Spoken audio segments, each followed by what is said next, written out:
Hello, my name is Christopher Collins, and today I will be showing you how to use MongoDB to analyze Elon Musk's tweets. So, the first thing we'll need to do is download the dataset. So I download the dataset here. It's provided by MongoDB. There's a zip file. I just quickly go into the zip file and open that. There's a CSV file. So I'm going to cut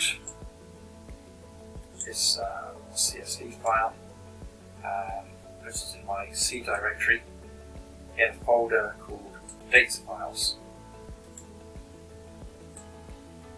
Now, I'm just going to quickly show you inside the CSV file. Now, the CSV file has loaded, and along the top you can see the column names.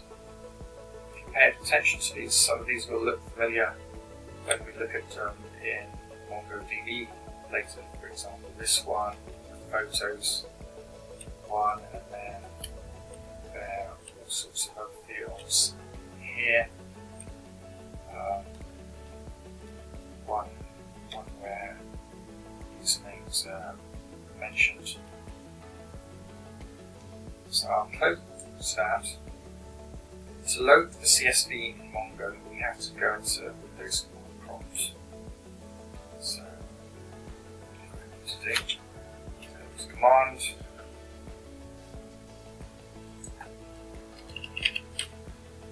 prompt, and let's close this. Now you need to run a line of code just to navigate to the right directory. Command prompt. So I change directory to the Mongo folder, to tools, and we'll be running the Mongo import tool. Pulling in the CSV file under the name Elon Musk as the database name and tweets as the table name, or it's called the collections in Mongo. We import it as a CSV data type. Headline means the header row. Mongo will recognize the top row as the header row.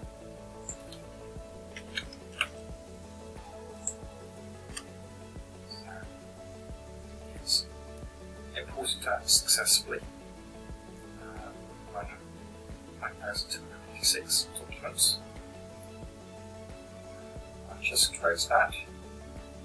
And the next thing is to load the Mongo shell. So the way we do that is go to C, and on the Windows computer it'll be normally a programs file. MongoDB, under server, go with the later file number in the bin directory, and then you click on this exe file called MongoD. Double click it. It will load very briefly and close again, and then finally click on mongo.exe. What I'm going to do is I'm just going to close down that navigator here, minimize this, and put that this side over here, and pick up this one, and I'm going to side by side view. Just double click there.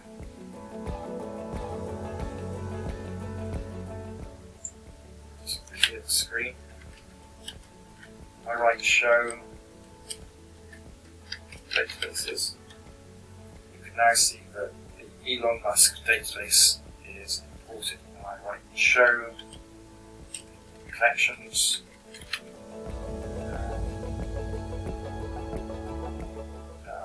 Sorry, there was a step before that. I have have to write use Elon Musk to switch to the database, then write show collections, and it shows me the table name, tweets. What I can then do is I can run some queries on that. So if I want to have a look at the contents, I can do dbtweets.write, but that's kind of a very busy format. So if I write dbtweets.pretty, the prettiest format, and there you'll begin to recognize some of the column headers which are on the CSV file and the field names. And if we want to count how many documents there are in the collection, I just write count, and it shows 9,286.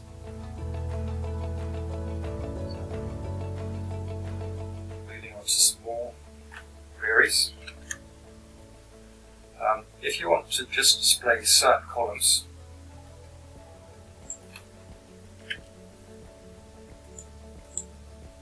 you can do a find, an extension of the find command, where you indicate by either a 1 or a 0 wherever you want the column name to be shown. So ID is always shown by default, so put a 0 to make sure that it's hidden, and you just include the names of the columns you want to show with 1. So this shows all the tweet fields and all the retweets count numbers. But you might want to see that in a sorted view. So here I've got it in red. You extend that command using sort, and then you put -1 if you want it in ascending order. So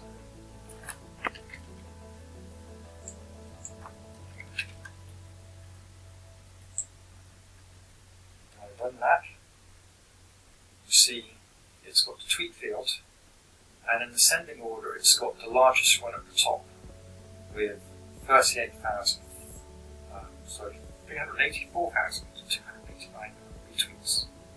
So that was a really popular tweet. You might want to use this display with a specific query.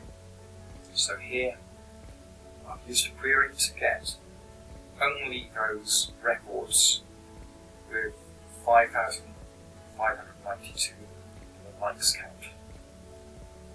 And I just want to show the likes count column and the tweet column and hide the ID column again.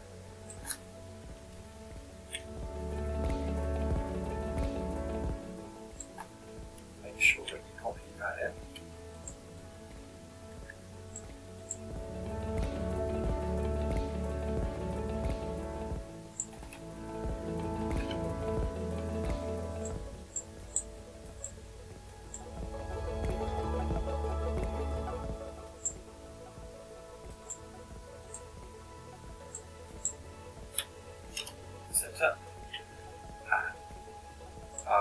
It picks up a document with exactly 5,592 likes. So in this query I've limited the number of fields that it shows, and I've shown only ones with an exact like count of 5,592. So moving on to something a bit more advanced, you might want to query more than one column at a time, so you'd have to use the AND operator. So in this one I'll put AND not equal to, so I want photos that are not blank and mentions which are not blank in the pretty format.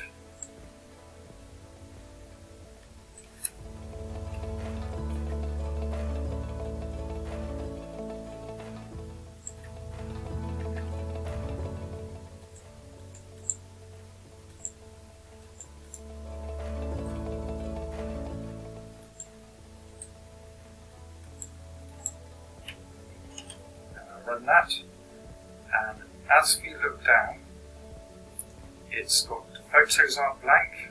See this photo fields here, and the mentions aren't blank. Now that's done in pretty format. Of course, you can do the same in the normal format too. So I just copy that.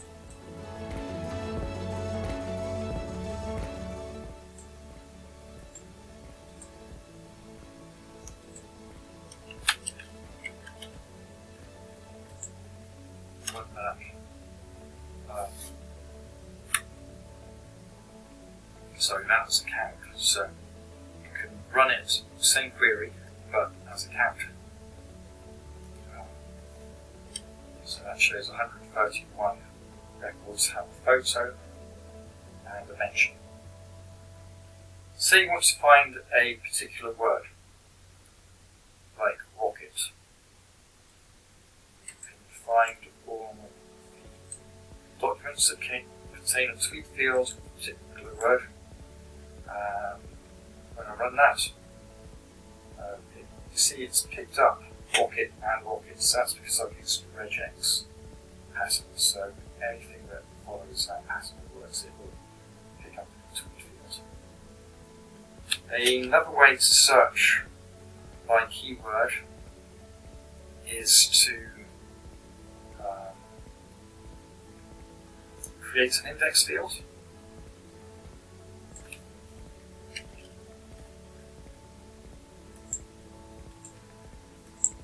So it says an index has been created,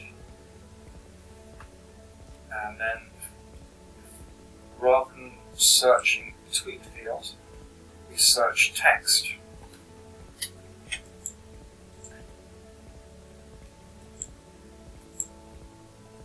And it is able to search for posts containing rocket that way. You might want to run that again, but put it in pretty format. So here you go, in pretty format, it's easy to see rocket. So now if you want to count all the posts that contain rocket, and do that. And it shows 155 documents. Now, we might want to check for capital letters because MongoDB is case sensitive. So I copy with the pattern capital R, and you see it's got 30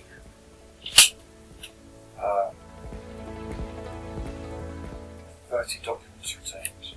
So in total there are 185, which either have rocket with a lower R or rocket with a big R. So one way to find the 185 would be to do an OR query. So copy that.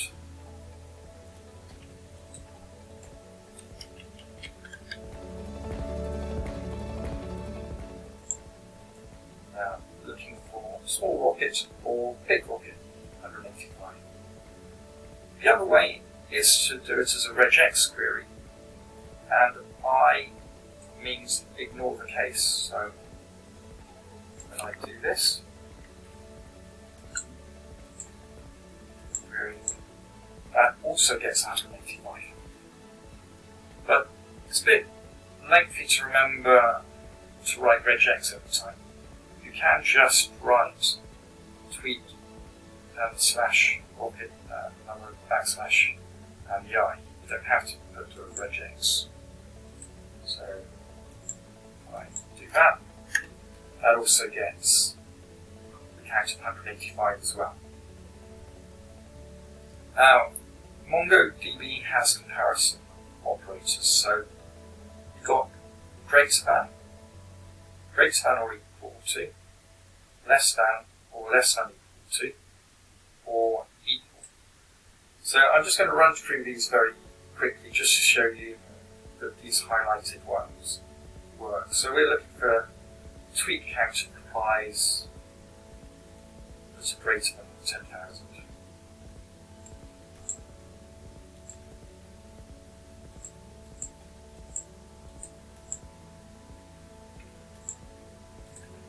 Copy. Got 50.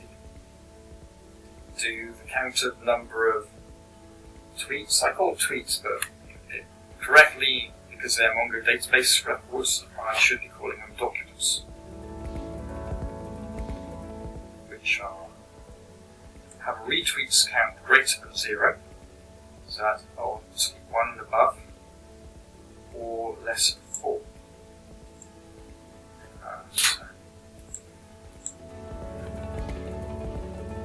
And that's 41 there. Then, if I do greater than or equal to 1, so remember this one was 41, it's less than 4, so that meant it's 1, 2, or 3. And I've got greater than equal to 1 or less than equal to 3, so it's still 1, 2, 3, which I'll come by this.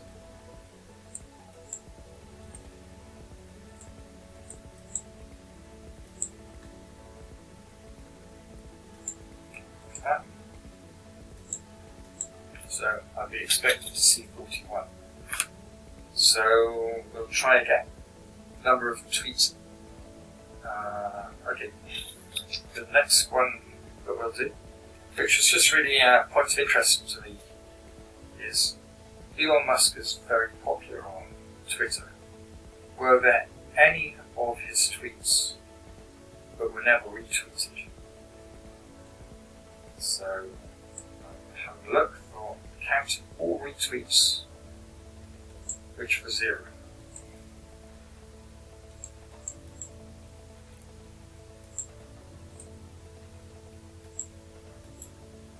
Now just remember, he's sent over 9,286 tweets, but only 4 of those weren't retweeted. That's quite interesting. So the next thing is I'm going to show you an inquiry. Now I want to find the tweets which have a likes count of either 1,459 or 2243 or 3135. So copy that.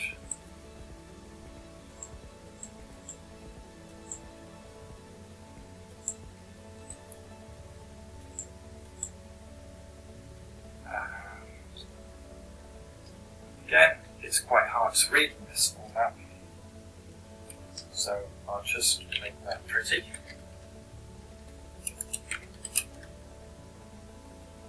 And we'll have a look. Its likes count of 1,459, 2242 or 3135, so there is one that has that exact amount of likes. Now, if we want to see that in a more readable format, remember what I was showing you earlier? The likes count 1, tweet ID 1, ID 0, so we can more easily see what that relates to. So, yeah, it sets a very random tweet there with an exact number of likes, 1,459. Another tweet there with 2,242 likes. It's much easier to be able to read it like this than have to read all of those records at once and try and find it. So, another thing is you can do the reverse of that. Say you want to look at certain documents that don't contain words. So I want to look at documents with I don't want to contain any of these words or word patterns. I'll copy that.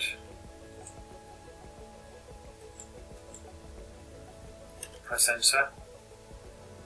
And let's have a look at the first one. Thank goodness for modern medicine! Exclamation mark. It doesn't have to is the, he, of, or, a.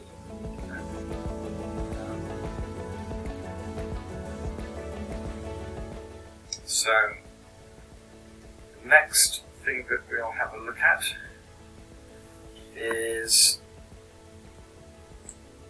we'll do a sort exercise, sorting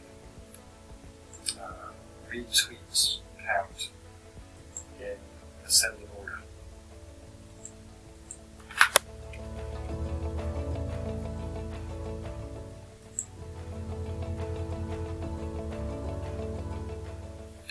Just clear the screen, run that again. So I scroll to the top here and have a look at the retweets count. This is the most retweeted tweet. And if we want to get the maximum value of likes, we can do a sort, but just limit it to one result, so that gives you the result with the maximum number of likes.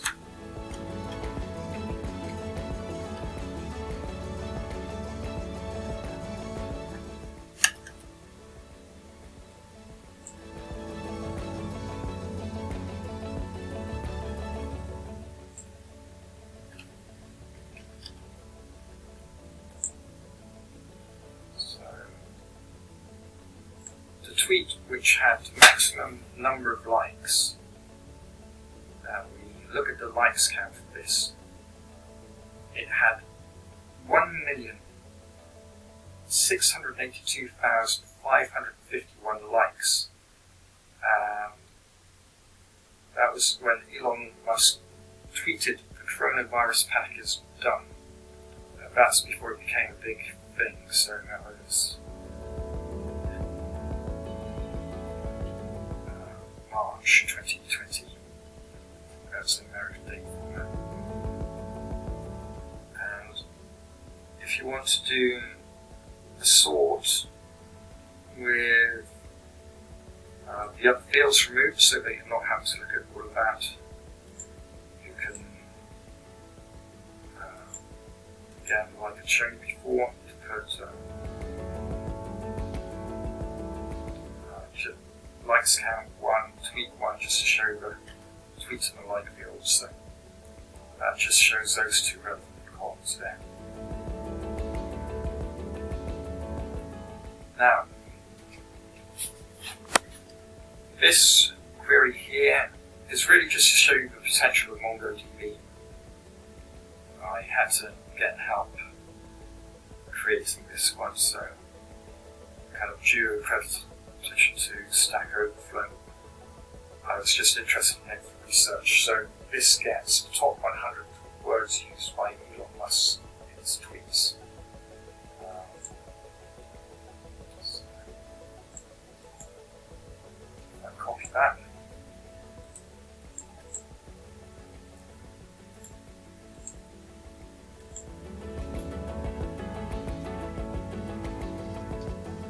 It picks up fairly common words, so to the A is of. So if you're getting really advanced with Mongo, you would need to combine this query with a not-in query so that you would eliminate some of those common phrases and get some more interesting content that you can include in these tweets. So here is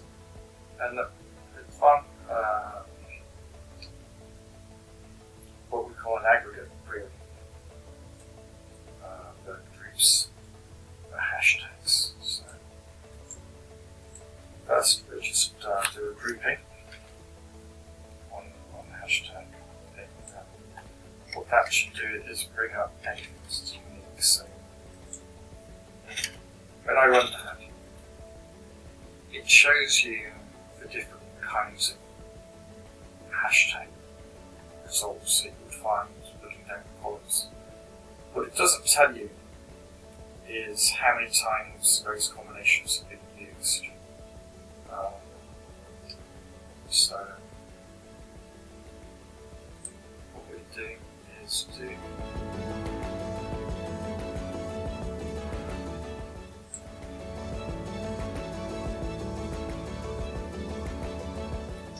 this is one that groups by the count of dates. Before I show you that one,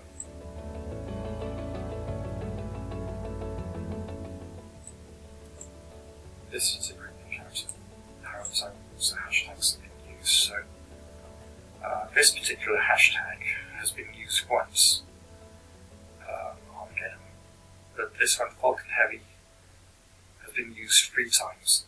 And out of the 3 times that it's been used, the average amount of times it has been retweeted is 6,960 times.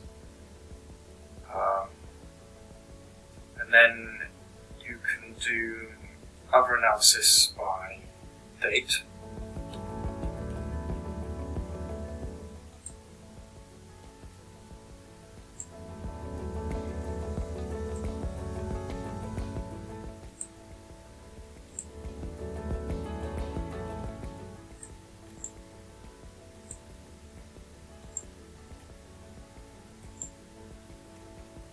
That shows a date on the left side, and it shows you the number of tweets sent on each date. A bit more exploration is needed of Mongo database shell to be able to write up queries that kind of sort that and give us some more information. So, I've done one here that gets the dates that Elon Musk sent more than 4 tweets. And it brings up these dates.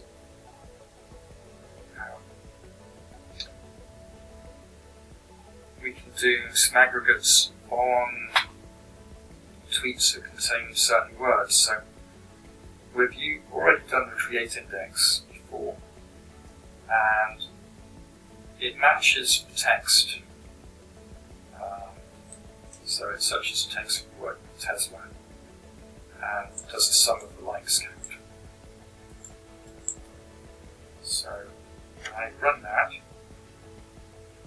Basically, out of all of the tweets that have used the word Tesla, there's been a total of, looks to me like over 20 million likes.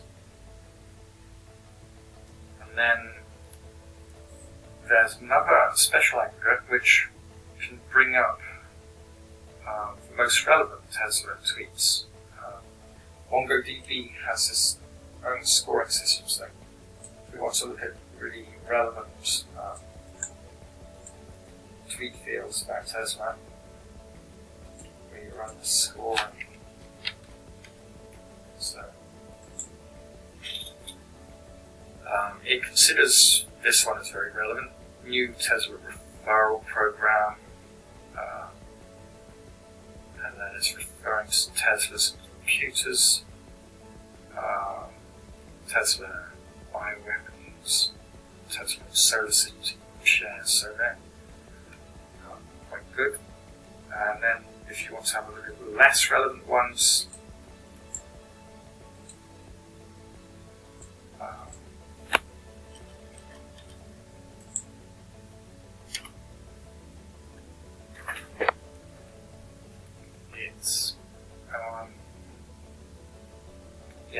I'm not sure how it scores it, but there does seem to be a bit of a different writing style between these ones and the previous ones. The word Tesla may have been mentioned 2 or 3 times.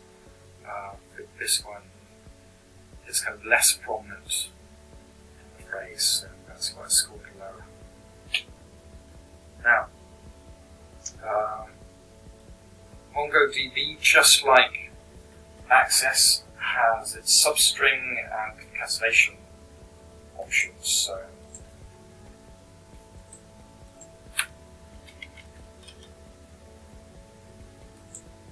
I run this, it gets the first 3 letters of the tweet field. I couldn't tell you why someone would want to do that, but I'm just demonstrating that you can do that as a substring. And if you want to do substring aggregation, this takes 2 columns and performs the substring on each of them. So I've got an abbreviated tweet and an abbreviated link. So there's the abbreviated tweet and there's the abbreviated link. Now you can also do a mixture of substrings and concatenation.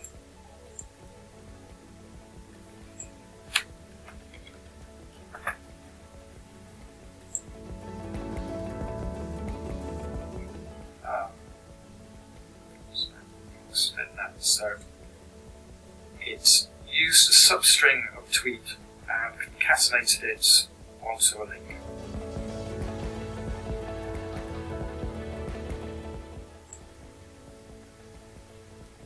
And then moving down, you can use the aggregation to get the maximum value. So you might remember when we were doing simple queries, we got the maximum value by doing an ascending sort. But another way is just get the maximum value rather than using a sort. So press enter. So most liked tweet, that's one of the maximum likes, had 1,682,551 likes. And then you can use aggregation to get the sum of all likes. So across 5 years, how many likes did Elon Musk get in total? Well, it's quite phenomenal. He's had over 173,971,319 likes. Okay. Now let's take 3 random records from the collection. So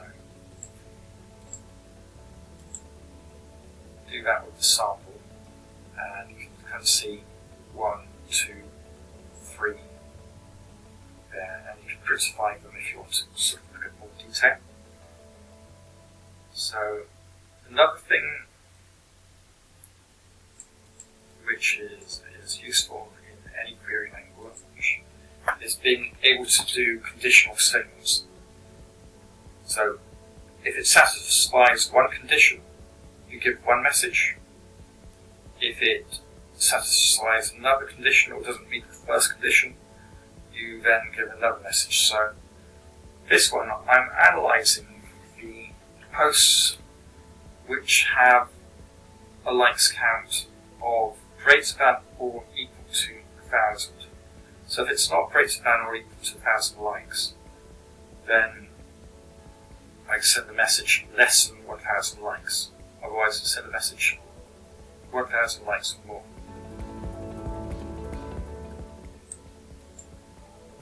So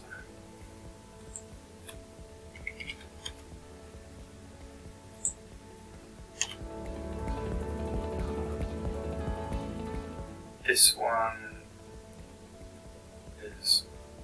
shows 1,000 likes or more, and these ones so far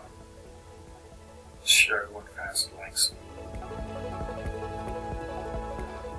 Scrolling along, you might see one here which has less than 1,000 likes.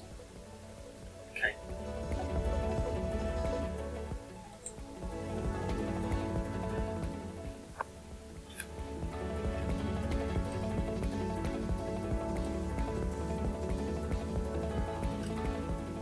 Sometimes you might want to look at a query like that, but do it by certain words. So, contains words or doesn't contain words. Combine it with an all query.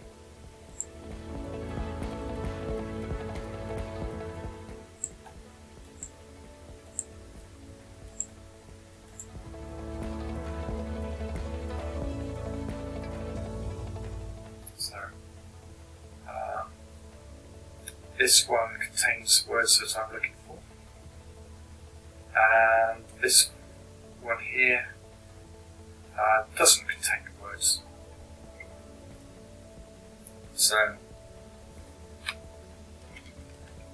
if for any reason, like I did, you're trying to use the aggregation out and it doesn't work, you can prefix any query with a new collection name, brackets, close brackets, and write save, or the collection name and insert it, and open brackets, close brackets. So if I run this a second,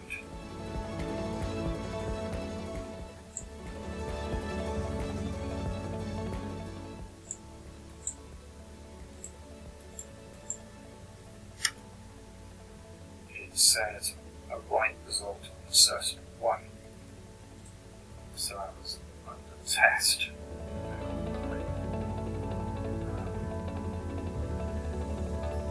Do the next one. Insert. Center. And same result again. So I now go to show collections.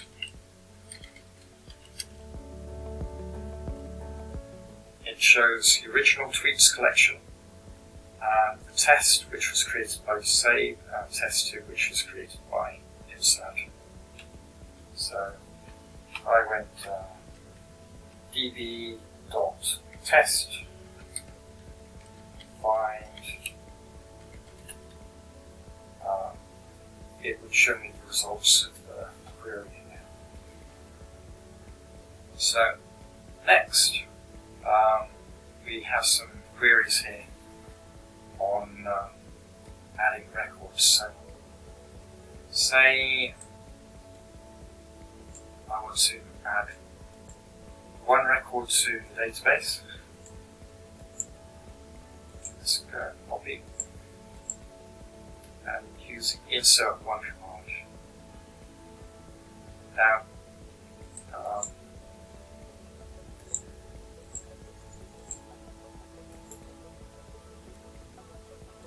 it shows me that that has been inserted.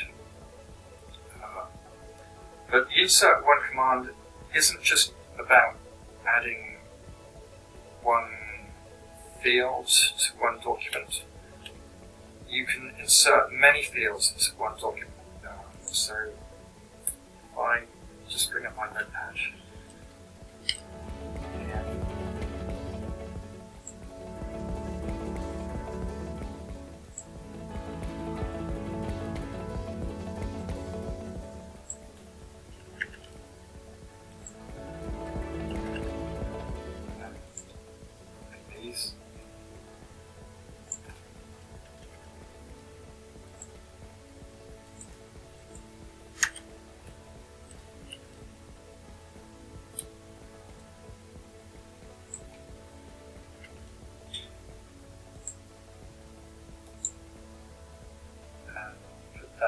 MongoDB and press enter.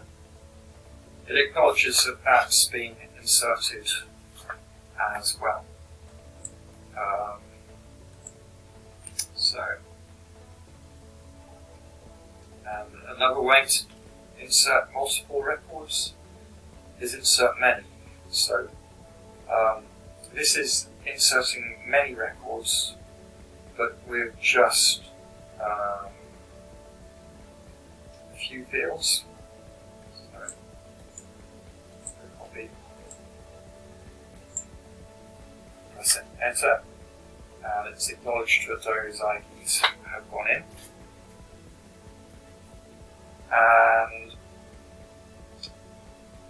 another way is, if you're not inserting fields, you can also update fields. So, say I find this record.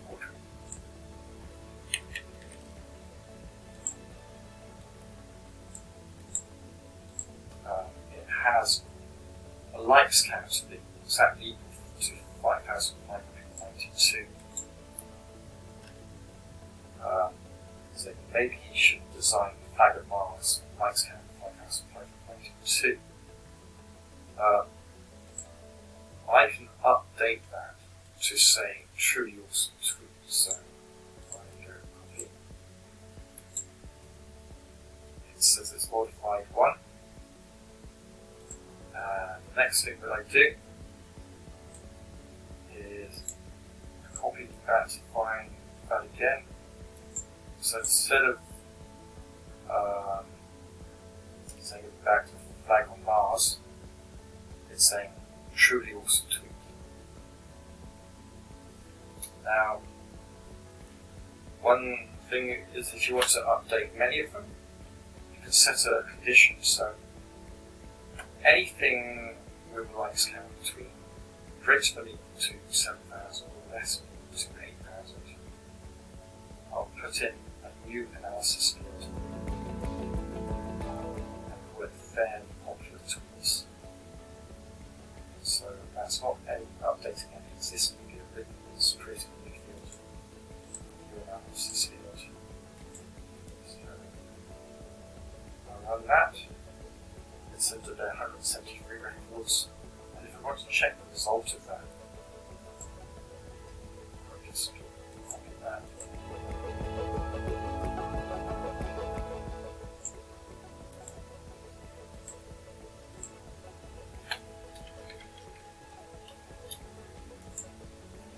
Let's have a look. So, in the new analysis field for each of these records here, it's just written the phrase fairly popular tweets.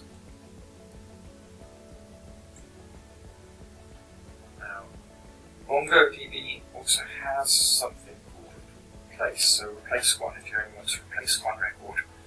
So say I want to replace the tweet called, where it's used the word cute.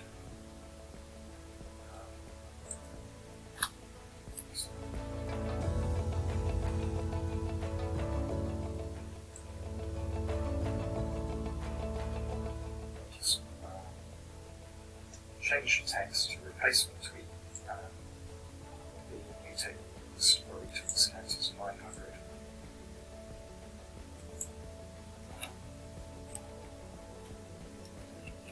First, I'll just show you this.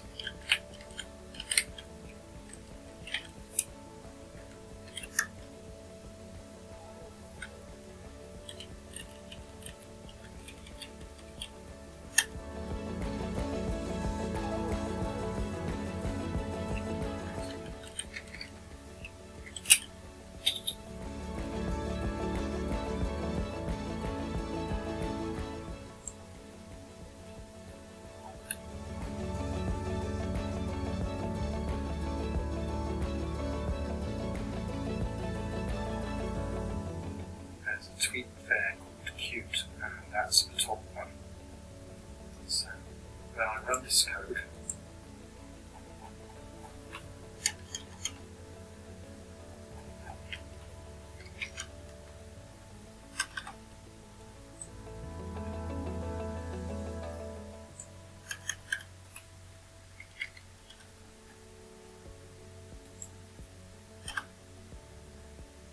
apologies that it's modified one.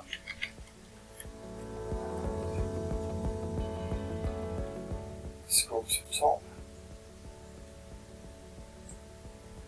and you'll see that that one has been replaced. So the tweet field says replacement tweet, and the tweets count field says 900. And because I didn't replace all of the other fields, they are now gone. The other thing is a method called upsert. So say you wanted to replace something if it was there, but you couldn't remember if you deleted it. So you try to replace a tweet that doesn't exist yet. You can use the upsert. So it will look for it, and if it doesn't find it, it will create a new record anyway.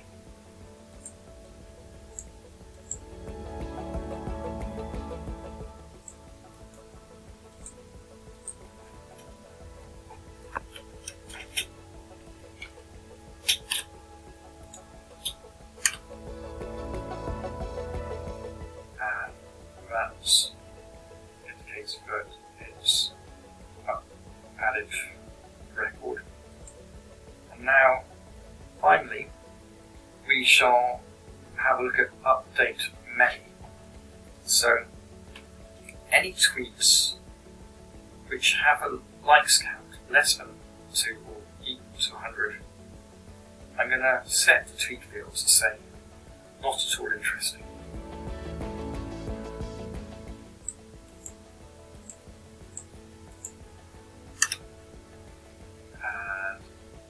It's modified 78 records, so let's have a look.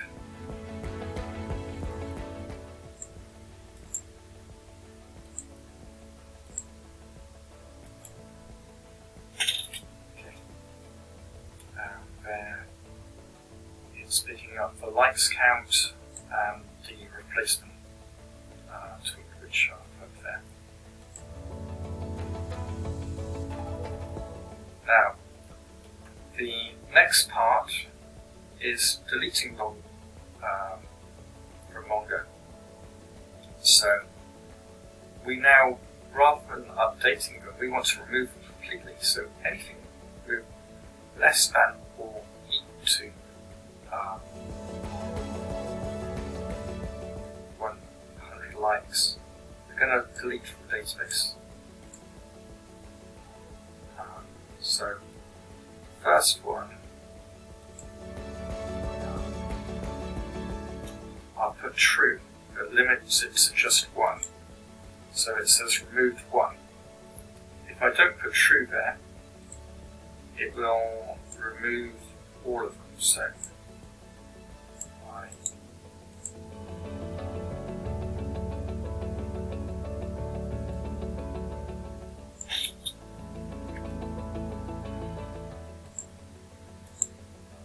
So it's removed 77. And let's see if we can find them on the system now.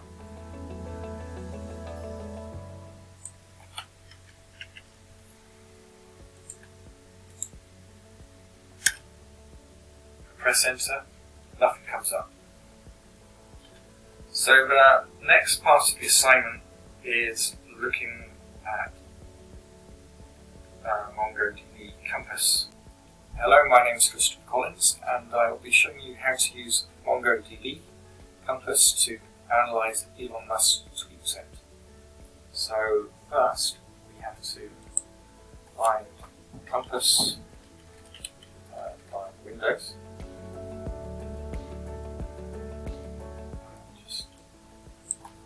Just clear MongoDBCompass. This may take a moment or so to load.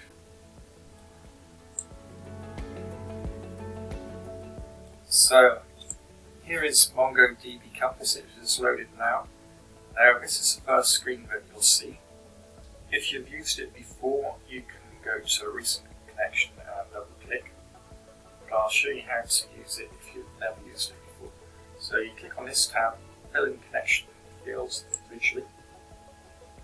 and you go with the default settings, localhost and port numbers, and just click connect. This will load all of the databases that you've currently got on your system. So what I'm hoping to do is just lead you through the different features that things that you can do with MongoDB. So first, we've loaded it from Windows. We've set the connection, and I just delete the Elon Musk dataset. You just press this trash can or dustbin icon by the database name, and you write the name of the database, and that will delete it. You click on drop, and that database is gone now. But to demonstrate this dataset, I'm going to need to get it back again. So I'm going to click Create Database, and we'll call it Elon Musk. And the collection name, we'll call it Tweets. And I'll click on Create Database. So there it is. It brings it back again, but there's no data inside the database. So if I click on there now, and click on collection, we go to this button here, add data and import file. So we want to import a CSV file, so I'll click on CSV, I'll click select file, and here is the dataset. Now you notice it loads it here, but here it's kind of set all of the defaults to strings. Now that probably doesn't matter for a lot of records, but for some queries, if you're doing aggregation like numbers, you may want to actually make sure that the number fields are numbers, or could have issues treating them as numbers of the same date. So for the IDs, they could be strings or numbers. So date. Use the scroll bar to scroll along.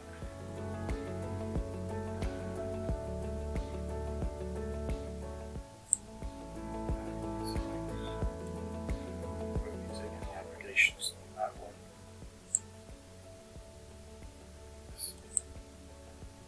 Tweet is a string, mentions as a string, but the replies count.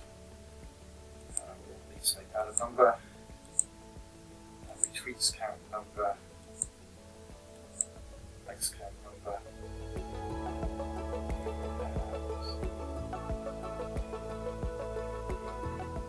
the rest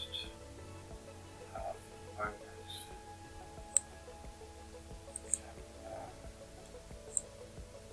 can be numbers, sorry, strings.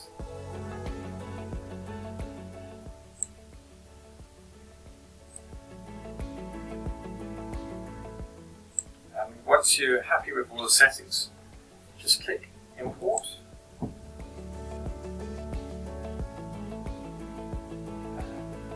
then click on the green button below, which says Done.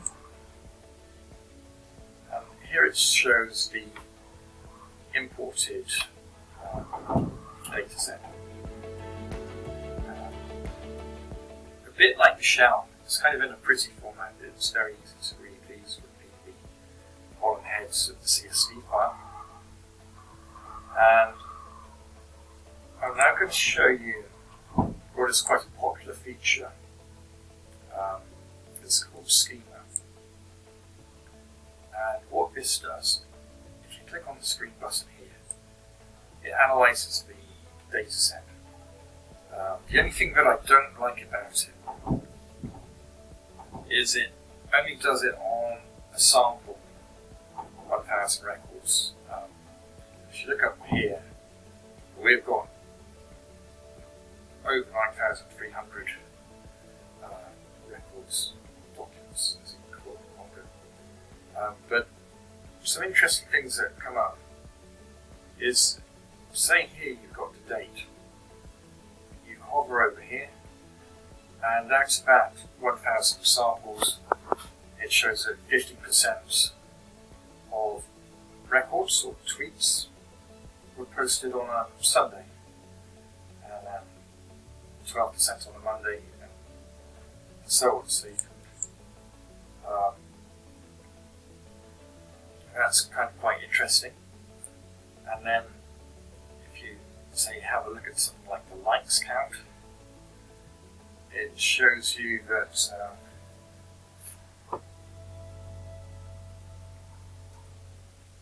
that? 100,000,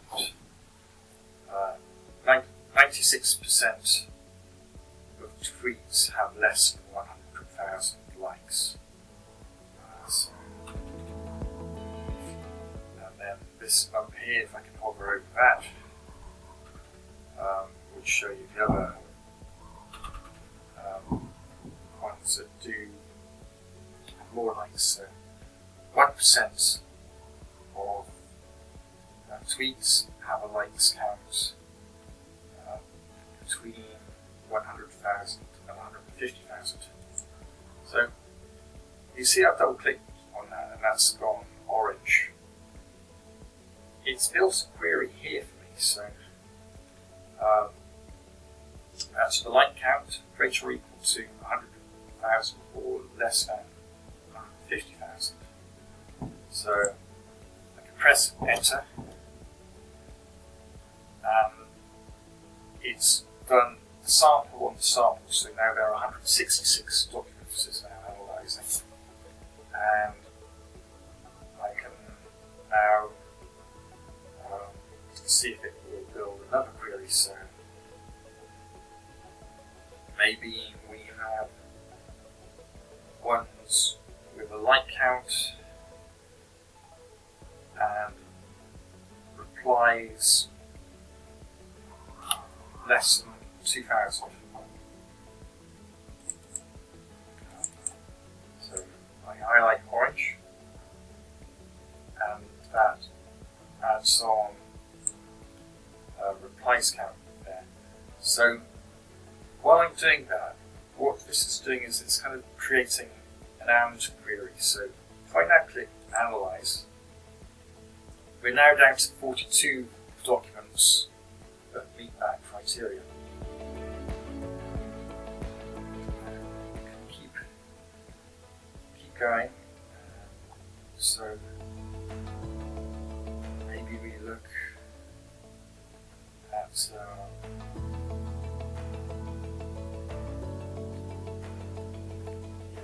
sometimes put in a further filter. So if I click on this, it will see if these people who are mentioned also appear in that same category of tweets. So I click Analyze, and we're down to now one document that has the same people mentioned, exact replies count greater or equal to 1,000 or less than 2,000, and likes greater than or equal to 100,000, less than 150,000. It's very visual, it's very nice, but altogether useless if what you want to do is query the entire data set rather than just look at a sample. So next, I'll have a look at how to create a simple query in the document tab. So in the document tab, you've got the query which is left over from before.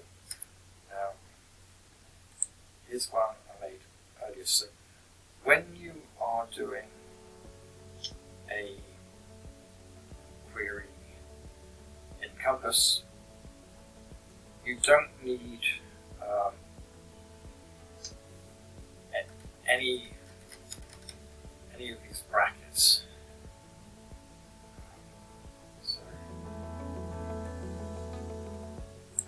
it's working like a find query, and I can just copy, paste this in, run that, and it runs the query. So you don't have to prefix it with DB collection name and find, because it's treating it like a find. So I've got this is a noun query, so it's looking for photos which are not blank, where mentions are not blank. So you look at the photo part, and it's got a photo, and it's also got a mention. You scroll down to the next one, it's got a photo, and it's also got a mention, so on. And that's a really easy way to query data. But what I love about MongoDB is this table view, which, if you click on the table view, you can easily do create, read, update, and delete operations. So here, if you click on pencil, you can edit a document.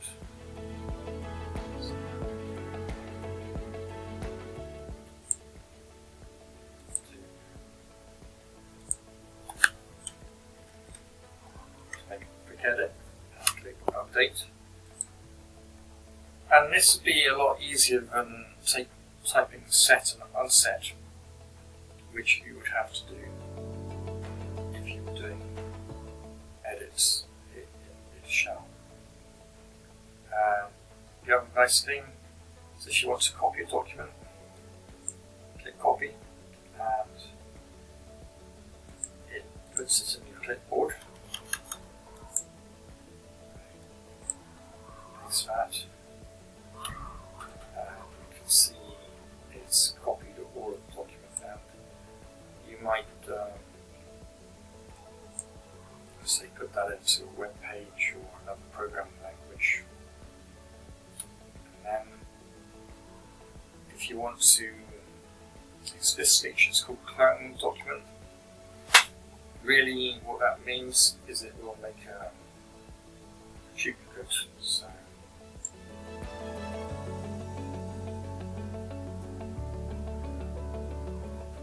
it shows you the document that it will make a duplicate of, and if that's the one that you want to make a duplicate of, you just click insert. So it's inserted that document, and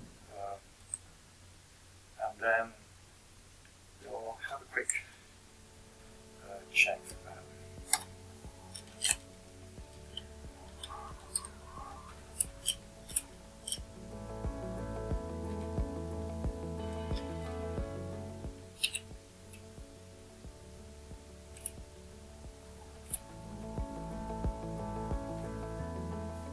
There it shows that it's picked up to the same.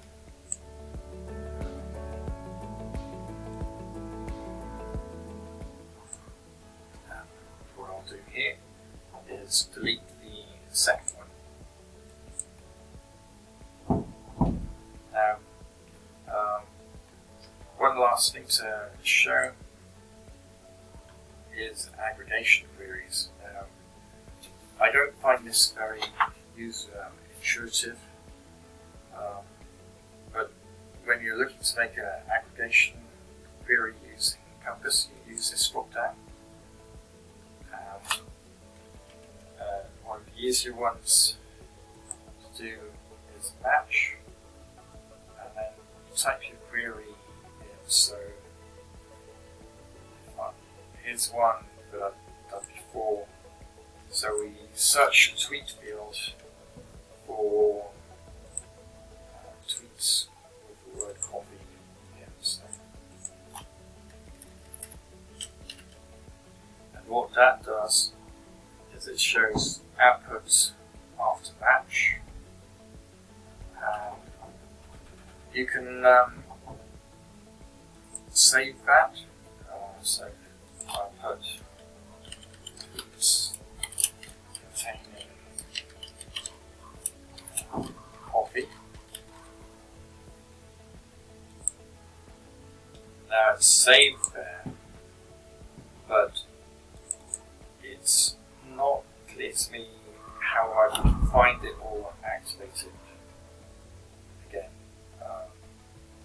So one of the last ones that is quite interesting to do, go back to the documents, is it has an option here to export to a language. So the last thing I'm going to show you about MongoDBCompass is this neat feature that will export from your MongoDBCompass query to another programming language. So I'll just paste in a query here, run that query, and then if I go to export to language, you can see this drop down menu here. It's got how it should be formatted in MongoDB query and how it should be formatted in the Python query. If you look at Java, it's slightly different again. Node, it's similar to things in MongoDB, Python, C# is different again. So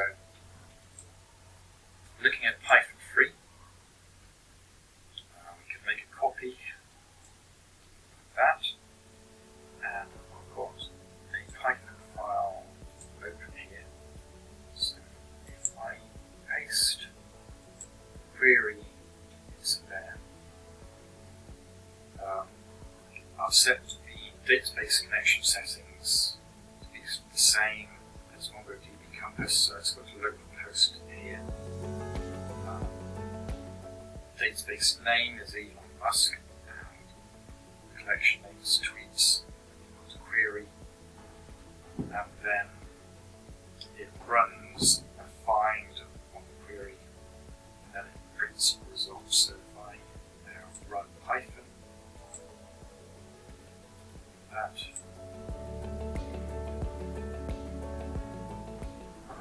it finds all of the results from there now. Python's a very powerful programming language where you can then send that information into graphs and do further data extractions. But this is one thing that is quite nice about Compass, that it's got easy exports to other languages. And that concludes my demonstration. Thank you.